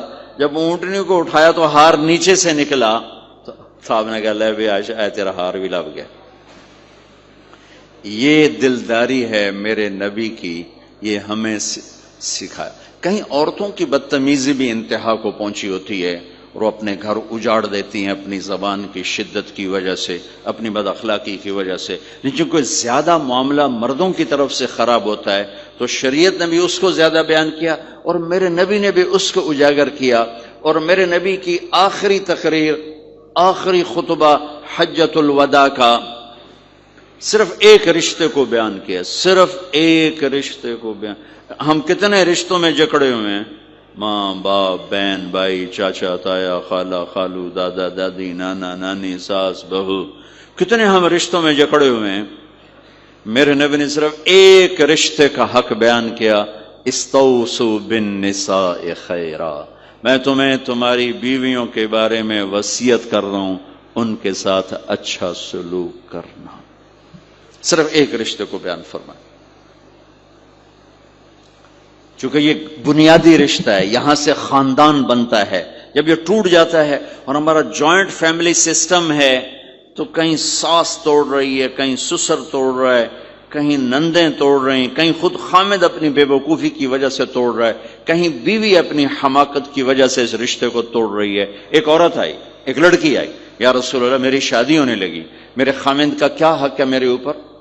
دونوں طرف کی میرے نبی نے زندگی سکھائی۔ میرے نبی نے فرمایا تیرے خامند کے جسم پہ پھوڑے نکل آئیں، پھوڑوں میں گندا پانی جمع ہو جائے، پیپ جمع ہو جائے، اور تو زبان سے چاٹ چاٹ کے اس کے زخموں کو دھوئے، تو بھی تو نے اپنے خامند کا حق ادا نہیں کیا ہے۔ دوسرا، لائف کو بیلنس کیا میرے نبی نے کہ ایک گھر کیسے چلتا ہے اور کس طرح خوبصورت بنتا ہے، وہ میرے نبی کے اخلاق ہیں۔ آپ سب سے ایک بات کرتا ہوں، برداشت کرنا سیکھ لیں، زندگی خوبصورت ہو جائے۔ صرف سارے اخلاق کو میں جمع کروں ایک لفظ میں، برداشت، اور اس کو شریعت میں صبر۔ صبر کرنا سیکھ لیں، زندگی خوبصورت ہو جائے گی۔ بچیاں ساس کی شکایت کر رہی ہوتی ہیں، کبھی خامند کی شکایت کر رہی ہوتی ہیں، کبھی اولاد ماں باپ کی شکایت کر رہی ہوتی ہے، کبھی اولاد ماں باپ کی شکایت کر رہے ہوتے ہیں۔ شکایتوں سے جہان بھرا پڑا ہے۔ آپ شکایتوں کو دفن کر کے ہونٹ سی لیں، صبر، آہ نہ کر لبوں کو سی، عشق ہے دل لگی نہیں، سینے پہ تیر کھائے جا، آگے قدم بڑھائے جا، یعنی زبان حال سے کہہ دے کہ ہاں ستائے جا۔ جو ستاتا ہے چپ ہو جاؤ، جو ستاتا ہے چپ ہو جاؤ۔ اللہ کی قسم آپ ایسی طاقت بنو گے کہ پہاڑ بھی راستہ دیں گے۔ صبر انسان کی سب سے بڑی طاقت، صبر انسان کی سب سے بڑی طاقت ہے، صبر انسان کی سب سے بڑی طاقت، الٹا کے رکھ دیتی ہے چیزوں کو۔ چپ رہنا سیکھ، خاموش رہنا سیکھ، درگزر کرنا سیکھ، تو آپ دیکھیں گے آپ کی زندگی میں کتنا حسن آتا ہے، کتنی زندگی میں مٹھاس پیدا ہوتی ہے۔ غصہ نکال دینا وقتی ایک راحت ہوتی ہے، اور پھر شرمندگی اور ندامت کے سوا کچھ نہیں ہوتا۔ اور پی جانا، سہ جانا، یہ آپ کو ایک عظیم و شان ہستی بنا دے گا۔ آپ کی دعائیں عرش سے جا ٹکرائیں گی۔ چپ رہنا ان بچوں کو سکھائیں، خاص طور پر اپنی بیٹیوں کو چپ رہنا سکھائیں کہ میں دکھ سے کہتا ہوں میرے دیس کا سسرالی معاشرہ ظالم ہے، ظالم ہے، ظالم ہے۔ اس میں نہ کوئی نمازی کی قید ہے، نہ بے نمازی کی، نہ دیندار کی، نہ بے دین کی، نہ کسی پردے والے گھر کی، نہ بے پرد گھر کی۔ سسرالی معاشرہ بہت ظالم ہے، بہت ظالم۔ جوائنٹ فیملی سسٹم عذاب بن چکا ہے، عذاب۔ پہلے ایک رحمت تھی یہ کہ سب کو اپنے حقوق حدود کا پتہ تھا، اب کسی کی زندگی میں دخل دینا یہ ہمارے اخلاق بن چکے ہیں، تو ہم اپنی زندگیوں کو خراب کر چکے، برباد کر چکے۔ پھر اولاد کے ساتھ کیا کرنا ہے؟ میرے نبی نے حسن حسین کے ساتھ 7 سال گزارے، حسین کے ساتھ 6 سال، حسن کے ساتھ 7 سال علیہم السلام رضی اللہ عنہما۔ 7 سال میں بچہ سمجھدار ہوتا ہے، ایک نصیحت نہیں کی، ایک نصیحت، 7 سال ایک نصیحت نہیں پائیں گے آپ۔ اتنے بڑے نبی، اتنا بڑا انسانیت کا بوجھ، اور روزانہ ٹائم نکال کے بچوں کے پاس آ کر بیٹھتے تھے، ان کے ساتھ کھیلتے تھے، کشتی کرتے تھے، اور بھائیوں کو لائن میں کھڑا کر دیتے تھے۔ تو حضرت جعفر جوانی میں شہید ہو گئے، ان کے بچوں کو عون، عبداللہ، محمد، ان کے 3 بیٹے تھے، ان کو بھی بلا لیتے، اور ایسے ان کو لائن میں کھڑا کر کے پھر ایسے باہیں پھیلا، ہاں بھائی آؤ بھائی مجھے پکڑو، کون ہے جو مجھے پہلے ہاتھ لگائے گا، کون ہے جو مجھے پہلے ہاتھ لگائے گا۔ وہ توڑ لگاتے، پانچوں کا پانچوں، کوئی سر پہ چڑھتا، کوئی کمر پہ چڑھتا، کوئی گود میں گرتا، اور میرے نبی بیٹھ کے مسکراتے۔ ایک مجھے بات یاد ہے، صرف ایک ہی یاد کہ حضرت امام حسن رضی اللہ تعالیٰ عنہ علیہ السلام، انہوں نے صدقے کی کھجور اٹھائی اور منہ میں ڈال لی، صدقے کا آیا تھا مال، تو ایک کھجور اٹھا کے منہ میں، تو ہم کہا بخ بخ بخ، تو آپ نے منہ میں نا انگلی ڈال کے کھجور نکال لی کہ بیٹا ہمارے گھر پہ صدقہ جائز نہیں ہے، اس کو پھینک دو۔ بس یہ ایک بات مجھے اپنے نبی کی زندگی میں ملتی ہے، ٹائم دیا، محبت دی۔ کمال کی بات ہے نہیں، اتنی بڑی ہستی ہو اور بچوں کے لیے گھوڑا بنے کھڑے، آؤ بھائی آؤ بھائی، دونوں ہاتھ بھی ٹیک دیے، گھٹنے بھی ٹیک دیے، آؤ بھائی میری کمر پہ چڑھ جاؤ۔ ان کو کمر پہ چڑھایا اور پورے کمرے میں چکر لگا رہے ہیں، چکر لگا رہے ہیں، اور پھر ان سے کہہ رہے ہیں تمہارا اونٹ کیسا؟ اونٹ متیہ سواری کو کہتے ہیں، لیکن عام طور پر متیہ عربی میں اونٹ کے لیے بولا جاتا۔ تو پوچھتے بچوں تمہاری سواری کیسی ہے؟ پھر دونوں بھائیوں کو اتار دیتے اور نواسی حضرت زینب ان کو اٹھاتے اور اپنی کمر پہ بٹھا کر کمرے میں چکر لگا رہے ہیں، چکر لگا رہے ہیں، چکر لگا رہے ہیں۔ یہ مائیں روز ٹھوکی کھلو دے، ایدو تھپڑ، ایدو تھپڑ، ایدو تھپڑ، ایدو تھپڑ۔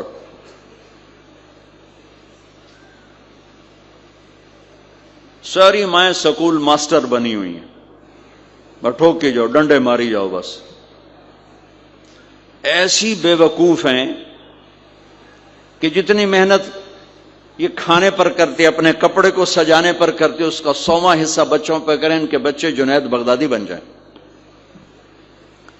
ایک سکول کے حوالے کیا 3 سال کی عمر، پھر ٹیوٹر کے آتے، ٹیوٹر کے حوالے، اکیڈمیوں کے حوالے، اس پتر ان کے روبوٹ ان کدی یہیں بھجے جاندے، ان کدی یہیں بھجے جاندے، ان کدی یہیں بھجے جاندے۔ اے آیا کہ بی آیا؟ اے بی سانو آ برباد کیتا ہے۔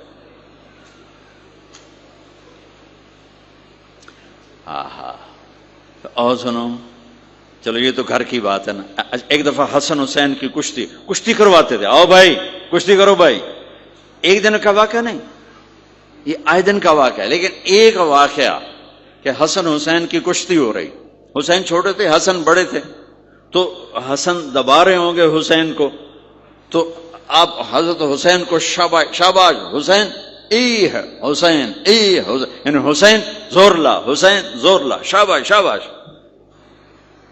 اماں بول پڑی فاطمہ جنت کی سردار، یا رسول اللہ آپ ساری شاباش حسین کو دیے جا رہے ہیں، حسن کو نہیں دے رہے۔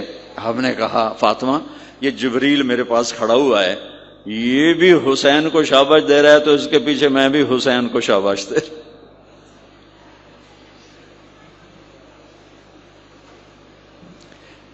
اس سے اور عجیب سنو،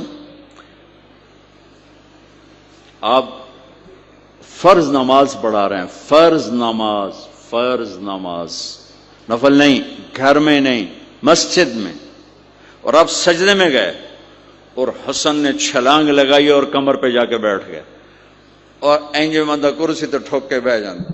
میرے نبی نے سجدہ لمبا کر دیا، اتنا لمبا کیا کہ ان سجدے میں پڑے لوگ سوچنے لگے کہ کہیں اللہ کا نبی فوت تو نہیں ہو گیا۔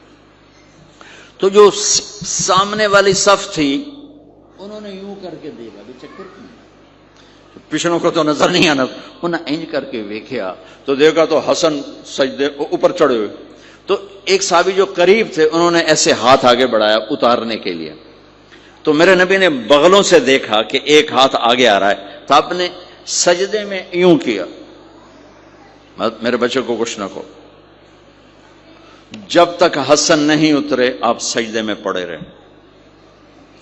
اور ایک اور تماشا ہوتا تھا، چونکہ اب نماز لمبی پڑھاتے تھے، لمبی ہوتی تھی نماز، تو آپ ذرا پاؤں کا فاصلہ ہے تو حسن ادھر بیٹھتے، حسین ادھر بیٹھتے، نماز میں میرے رب کی قسم سنا رہا ہوں۔ اب یہ دونوں کی آپس میں نا وہ شروع ہو جاتی، وہ ادھر، پہلے حسن پار کرتے تو حسین ادھر آ جاتے، پھر حسین ادھر جاتے تو حسن یوں آ جاتے، پورے قیام میں یہ دونوں بھائی یوں کرتے رہتے تھے، یوں، وہ ادھر وہ ادھر، وہ ادھر وہ ادھر، سبحان اللہ، نماز ہو رہی۔ اس سے عجیب سنو، آپ نے اپنی بیٹی حضرت زینب، آپ کی بڑی بیٹی زینب، ان کی بیٹی امامہ کو ظہر یا عصر کی نماز پڑھا رہے ہیں، کہاں بٹھایا ہوا ہے؟ میں پہلے بیان کرتا ہوں، یہاں بٹھایا ہوا ہے علی یدہ، لیکن میں نے اب چند دن پہلے حدیث پڑھی، یہاں نہیں بٹھایا، یہاں بٹھایا ہوا تھا، یہاں کندھے پر بٹھایا ہوا تھا، یہاں علی عاتقہ، اس کو عاتق کہتے ہیں، اور نماز پڑھا رہے تھے. جب آپ رکوع میں جانے لگے تو یہاں سے پکڑا اور آرام سے اس کو ساتھ بٹھایا، پھر رکوع کیا، قوما کیا، سجدہ کیا، سجدے سے جب اٹھے تو پھر امامہ کو اٹھا کر کندھے پہ بٹھا کے پھر نماز شروع کر دی. 4 رکعتاں میرے نبی انج پڑھائیاں کہ نواسی یہاں بیٹھی ہوئی ہے، صرف زندگی سکھانے کے لیے، صرف زندگی سکھانے کے لیے. بچوں کو پیار اتنا دو کہ وہ آپ پہ قربان ہوں. ڈنڈا، سوٹا، تھپڑ، بدتمیزی، ڈانٹ ڈپٹ، یہ دوریاں پیدا کر دیتی.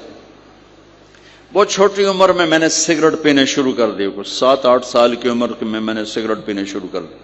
گاؤں میں تھے تو کوئی ماحول تو تھا نہیں، تو گھر والوں کو پتہ چل گیا. تو اب مجھے سگریٹ سے روکنے کے لیے سمجھایا جا رہا ہے. جی کیسے سمجھایا جا رہا ہے؟ میری ماں نے میرا منہ کھولا ہے کر کے، تو میرے ماسی نے چمٹا نپے تے وچ انگارا ہے تو این کر ٹھوکاں تیرے منہ وچ، ٹھوکاں تیرے منہ وچ. یہ مجھے سگریٹ سے روکا جا رہا ہے. جی مجھے منظر نہیں بھولتا، میری ماں نے دونوں ہاتھوں سے میرے جبڑے یوں کھینچے اور میری ماسی نے انگارا چمٹے میں ڈال کر پاوا تیرے منہ وچ، پاوا تیرے منہ وچ، پینے گا سگریٹ؟ او میں نہیں پیندا، او میں نہیں پیندا. ٹھیک، باہر نکل کر میں نے پہلا کام سگریٹ سلگایا، اور میرے چھوٹے بھائی نے دیکھ لیا میری مصیبت. تیر میاں وہ مجھ سے بھی 2 سال چھوٹا، 5 سال تھا، میں 7 سال اور 5 سال. میں کہتا میری شکایت لاوے گا. میں کہا تلی تلی دیا میں نے سگریٹ اس کے منہ میں لگایا، تو بھی پی میں بھی پینا، تاکہ یہ میری شکایت نہ لگائے.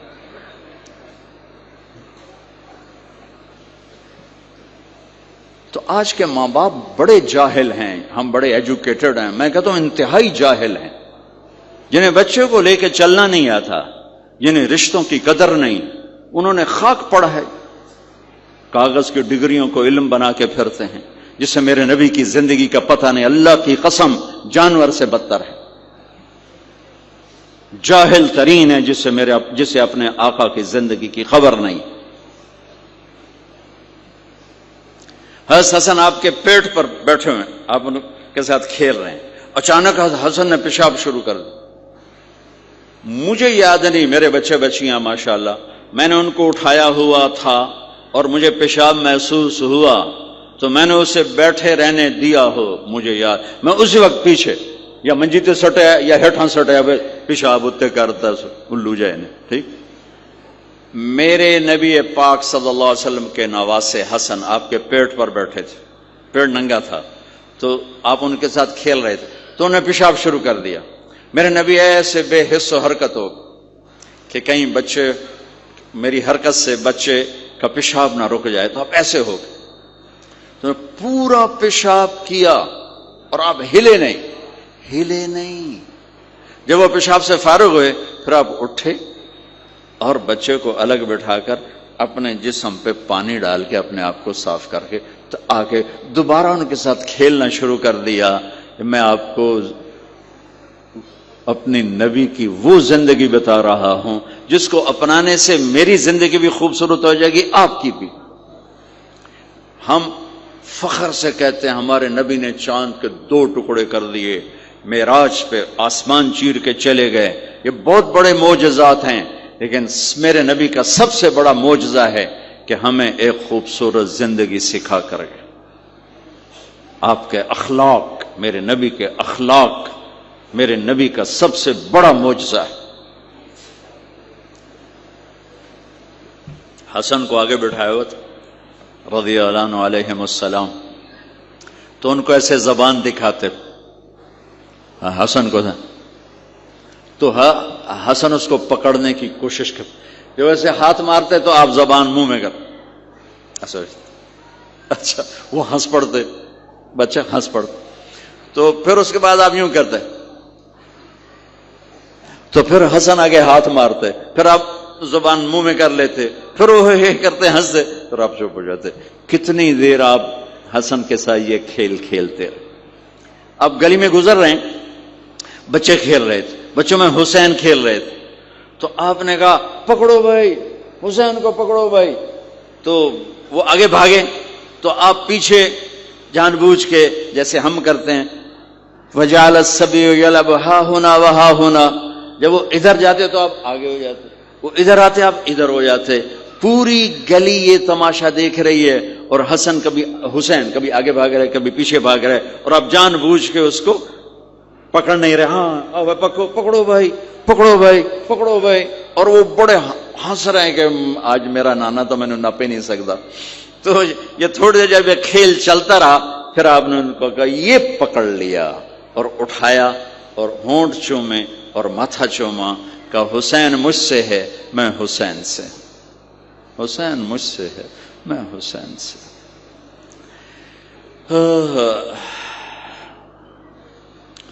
میرے بھائی بہنوں عزیزو، اسلام ہی تو خوبصورت زندگی سکھاتا ہے، وہی ہم نے بھلا دیا۔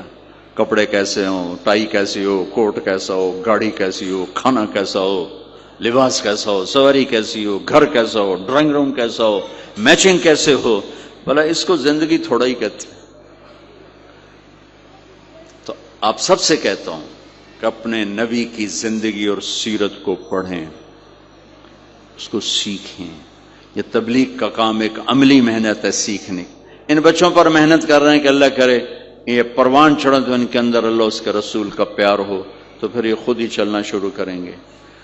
یہ میں نے سیرت کی چند جھلکیاں، چونکہ آپ پوری فیملیز بیٹھی ہوئی ہیں، اور فیملیز کے رشتوں میں ماں کا رشتہ، باپ کا رشتہ، بیوی کا رشتہ، خاوند کا رشتہ، اولاد کا رشتہ، یہ چند بڑے رشتے ہیں، اسی کو میں نے آپ کے سامنے پیش کر دیا ہے کہ اس کو سیکھنا پڑتا ہے، اس کے لیے اپنے ذات سے لڑنا پڑتا ہے، تب جا کر زندگی میں حسن اور کمال پیدا ہوتا ہے۔ میری بات یاد رکھیے گا، کبھی زندگی کو خوبصورتی چیزوں سے نہیں ملتی، زندگی کی خوبصورتی میرے نبی والے پیارے اخلاق کے ساتھ۔ جس کو یہ مل گئے اس کے گھر میں 14ویں کا چاند ہر وقت چمکے گا، اور نصف النہار کا سورج ہر وقت چمکے گا۔ جس کے اخلاق بگڑ گئے ان کی دن بھی رات بن جائیں گے اور رات بھی رات بن جائے گی۔ اللہ اس نسل کو آپ کی آنکھوں اور ہماری آنکھوں کی ٹھنڈک بنائے، اور ایسے ہماری اس محنت کو قبول فرمائے۔ ہم نے آن لائن بھی شروع کیا ہے تاکہ دور کے جو بچے ہیں وہ اس سے استفادہ کر سکیں، اس سے فائدہ اٹھا سکیں، اور اس کی ہم ایسے شاخیں نہیں بنا سکتے کہ ہم اسے کوئی کاروبار نہیں کر رہے ہیں کہ وہ شاخیں بنا دیں اور پھر اپنا پیسہ بنائیں۔ ہم ایک چیز یہاں تیار کر رہے ہیں، ہم چاہتے ہیں وہی آگے جائے، اسی کو آگے پہنچایا جائے، تو اس لیے پھر آن لائن شروع کر دیا تاکہ پوری دنیا کے بچے بھی اگر جڑنا چاہیں تو جڑ سکیں۔ اللہ تعالیٰ آپ کا آنا قبول فرمائے اور ہماری اس محنت کو قبول فرمائے۔ اللہم لک الحمد کما انت اہلہ، فصل علی محمد کما انت اہلہ، وفعل بنا ما انت اہلہ، انک اہل التقوی و اہل المغفرہ۔ ربنا هب لنا من ازواجنا وذرياتنا قرة اعين واجعلنا للمتقين اماما۔ ربنا هب لنا من ازواجنا وذرياتنا قرة اعين واجعلنا للمتقين اماما۔ میرے مالک، میرے اللہ، تو ہی ہے جو اندھیروں کو روشنیوں میں بدلتا ہے۔ تو سورج کو روک لے تو رات کا اندھیرا چھا جائے، تو رات کو روک لے یا اللہ کالی رات چھا جائے۔ میرے مالک، ہمارے دلوں پہ اندھیرے چھائے ہوئے ہیں اور ہم بے بس ہو چکے ہیں۔ پوری دنیا کا باطل ہماری عزت سے کھیل رہا ہے، ہماری جانوں سے کھیل رہا ہے، ہمارے مالوں سے کھیل رہا ہے، ہماری نسل سے کھیل رہا ہے، ہمارے ایمانوں سے کھیل رہا ہے۔ یا اللہ، ہماری بے بسی کی انتہا ہو چکی ہے۔ میرے مالک، تو ہدایت کا فیصلہ فرما دے، تو ہدایت کا سورج نکال دے۔ یا اللہ، کبھی تیری دھرتی اتنی گندی نہیں ہوئی جتنی آج گندی ہو چکی ہے، کبھی یہ گناہوں کا ابلتا ہوا گٹر ایسی نہیں بنی جیسے آج بنی ہوئی ہے۔ 6 کے 6 بر اعظم تیری نافرمانی سے بھر چکی۔ اللہ، میں تیرے رحم پر قربان جاؤں، تیرے درگزر کرنے پہ قربان جاؤں۔ تو کس طرح ہمیں ڈھیل دے رہا ہے۔ یا اللہ، تجھے تیری رحمت کا واسطہ قوم عاد اور سمود کی بجلیوں کی کڑک والی تاریخ نہ دہرا، یونس علیہ السلام والی قوم کی تاریخ کو دہرا دے، یونس علیہ السلام والی قوم کی تاریخ کو دہرا دے، اور پوری دھرتی کو فحاشی سے پاک کر دے، آوارگی سے پاک کر دے۔ میرے مالک، ایمان بچانا ہی مشکل ہو گیا ہے، شہر گندے ہو گئے، پہاڑ گندے ہو گئے، دیہات گندے ہو گئے، تیرے پاس پہنچنا ہے ایمان کو بچا کے، اخلاق کو بچا کے، راستہ نظر نہیں آ رہا ہے، ہم اندھیری رات کے مسافر بن چکے، ہم صحراؤں میں گم قافلہ بن چکے، کالے پہاڑوں میں بھٹکے ہوئے راہی بن چکے، ہمارے راہبر بھی راہرو بن چکے ہیں۔ میرے مالک، تیرے پیارے بندوں سے تیری دھرتی خالی ہوتی چلی جا رہی، یا اللہ، میرے اللہ، تو آجا، تو آجا یا اللہ، آجا میرے اللہ، تو آجا میرے اللہ، یا اللہ، یا اللہ۔ ہماری تدبیروں سے بات آگے جا چکی، آج کے فرعون بڑے طاقتور ہیں یا اللہ، آج کے نمرود بڑے طاقتور ہیں یا اللہ، آج کے قارون بڑے طاقتور ہیں یا اللہ، ان میں یا اللہ خدائی کے دعوے پیدا ہو چکے ہیں میرے مالک، اور ہم بے بس ہو چکے ہیں یا اللہ۔ جیسے ایک بوڑھا یا کمزور بچہ رونے کے سوا کچھ نہیں کر سکتا، ہمارے پاس آنسوں اور آہوں کے سوا کچھ نہیں ہے، یہ ہماری معصوم سی نسل ہے اے اللہ۔ میرے مالک، اسے شیطان ناوالا بنا رہا ہے یا اللہ، یہ فحاشی کے دریا میں بہہ گئے ہیں یا اللہ، ہم بے بس خاموش تماشائی ہیں، تو آجا یا اللہ، تو آجا میرے اللہ، تجھے بلاتے یا اللہ، ایک زمانہ گزر گیا، تو آجا میرے اللہ، اپنی دھرتی کو پاکیزگی عطا فرما، پر سنت یونس کی طرح، سنت عاد و سمود کی طرح نہیں میرے مولا، پوری دھرتی کے کالے گوروں کو ایمان دے دے، خوبصورت زندگی دے دے، پاکیزہ زندگی دے دے میرے مالک۔ ہماری نسل کو قرآن سے جوڑ دے، انہیں گٹار سے ہٹا کر قرآن سے جوڑ میرے مولا یا اللہ، انہیں اپنے محبوب سے جوڑ میرے اللہ، اپنے محبوب سے جوڑ نصیب فرما میرے اللہ۔ ہماری بے بسی ہے، ہم پر رحم فرما، کرم فرما۔ جیسے بچہ ماں سے کہتا، ماں میں تو رو رو کے تھک گیا ہوں،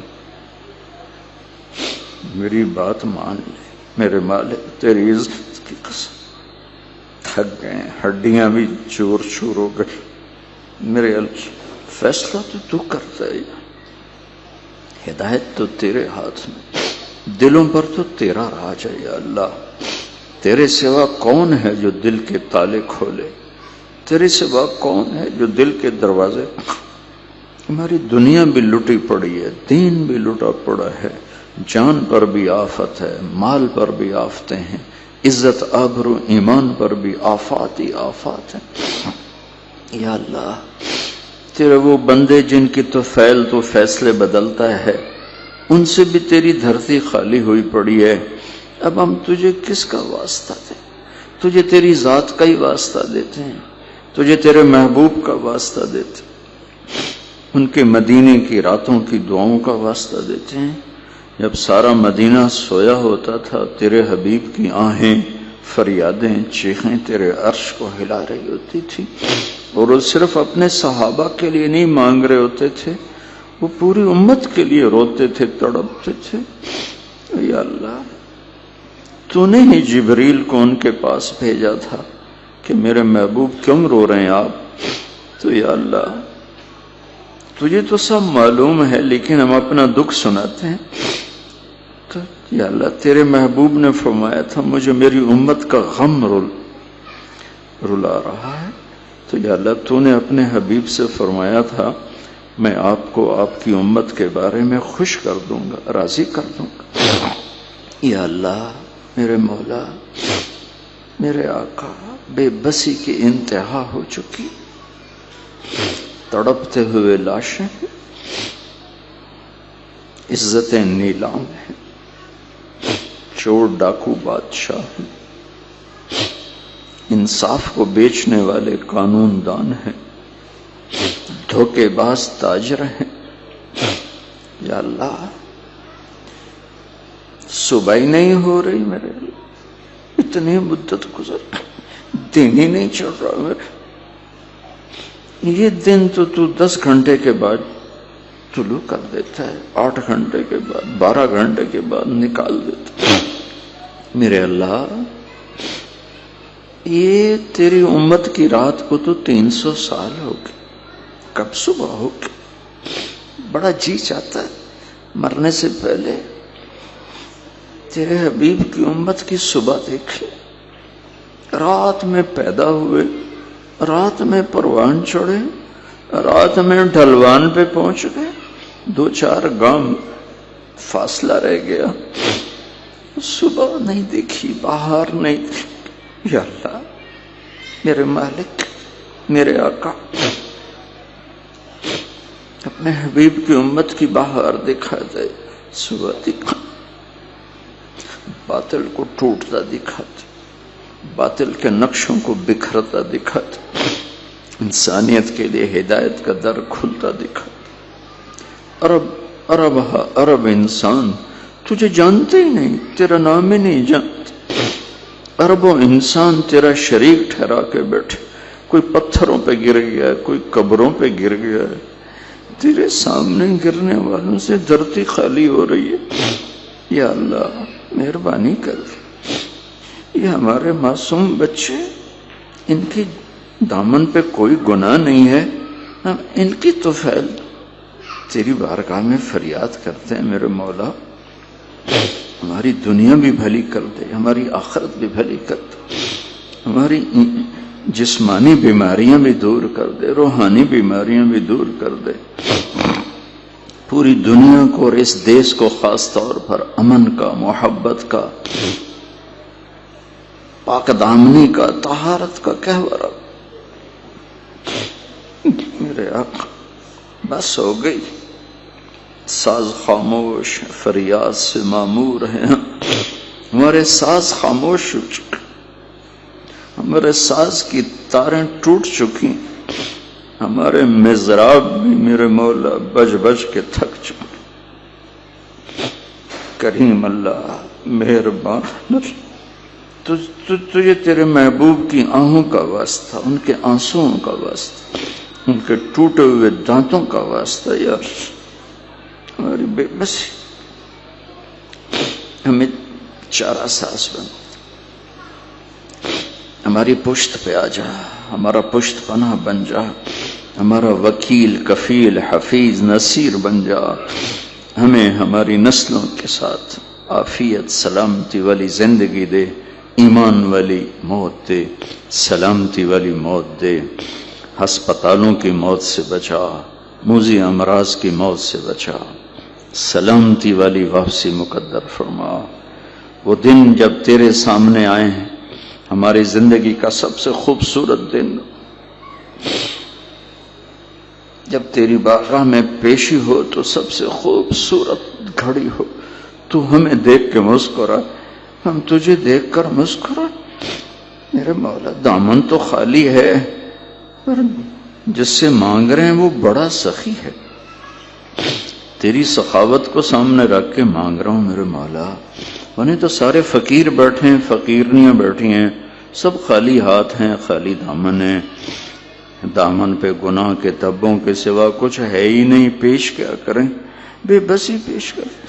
مہربانی فرما دے اللہ، مہربانی فرما دے، جو ہم میں ایمان پہ چلے گئے ان کی قبریں روشن فرما، جو عذاب میں ہیں انہیں معاف فرما، جب ہمارا وقت آئے تو ہماری خوشی کا وقت ہو، ہماری راحت کا وقت ہو، ہماری نسلوں کی حفاظت فرما، ہماری اولادوں کی حفاظت فرما، یا اللہ ہمارے بچے بچیوں کی حفاظت فرما، ہمارے گھروں کو آباد فرما، جن گھروں میں ناچاکی ہیں ان میں محبت پیدا فرما، جن کی اولادیں نافرمان ہیں انہیں فرما بردار بنا، جن کے رشتے نہیں ہو رہے انہیں غیب سے رشتے نصیب فرما، جو تنگ دستی کا قرضوں کا شکار ہیں ان کی تنگ دستی دور فرما، قرضے دور فرما، جو ناجائز مقدموں میں پھنس گئے ان کو مقدموں سے رہائی نصیب فرما، جو آپس میں لڑے ہوئے ان میں صلح کروا، جو روٹھ گئے ان کو آپس میں منا دے، جو بچھڑ گئے انہیں آپس میں ملا دے۔ یا اللہ رشتوں کی قدردانی نصیب فرما، ہمارے چھوٹے سے ادارے کو قبول فرما۔ یا اللہ ایک تنکا ہے میرے مولا، چمن کی تمنا ہے، ایک پانی کا قطرہ ہے اور بھڑکتی آگ کو بجھانے کا شوق ہے۔ یا اللہ ایک جگنو ہاتھ میں لیا ہے اور سورج کے دیکھنے کی تمنا ہے، تو تو نے کرنا ہے، کون سا ہم نے کرنا ہے؟ جب تو کرے گا تو کر کے دکھا دے گا۔ یا اللہ تو کر دے، یا اللہ تو کر دے، یا پوری نسل کو جوڑ دے ہمارے ساتھ، پوری نسل تک ہمارے ذریعے سے اپنے حبیب کی پاک زندگی پہنچانے کا نظام چلا دے میرے مولا۔ یہ جتنے خواتین و حضرات آئیں ان سب سے راضی ہو جا، ان کی نسلوں سے راضی ہو جا، ان کے دکھ درد دور فرما، ان کی تنگیاں دور فرما۔ ہمارے ادارے میں کام کرنے والے کام کرنے والیاں، چاہے وہ وہاں چوکیدار ہیں، چوکیدارنیاں ہیں، ملازم ہیں، جو جس طرح بھی ہمارے ادارے کے ساتھ جڑے ہیں ان سب کو دنیا اور آخرت کی ہر خیر نصیب فرما۔ ان حال والوں کو بھی دنیا اور آخرت کی ہر خیر دے، یہ سپیکر والوں کو بھی دنیا اور آخرت کی ہر خیر عطا فرما، اس پر کام کرنے والوں کو ہر خیر عطا فرما۔ ہم سے راضی ہو جا، ان سب سے راضی ہو جا۔ وصلی اللہ تعالی علی النبی الکریم، آمین برحمتہ۔ اللہ اللہ اللہ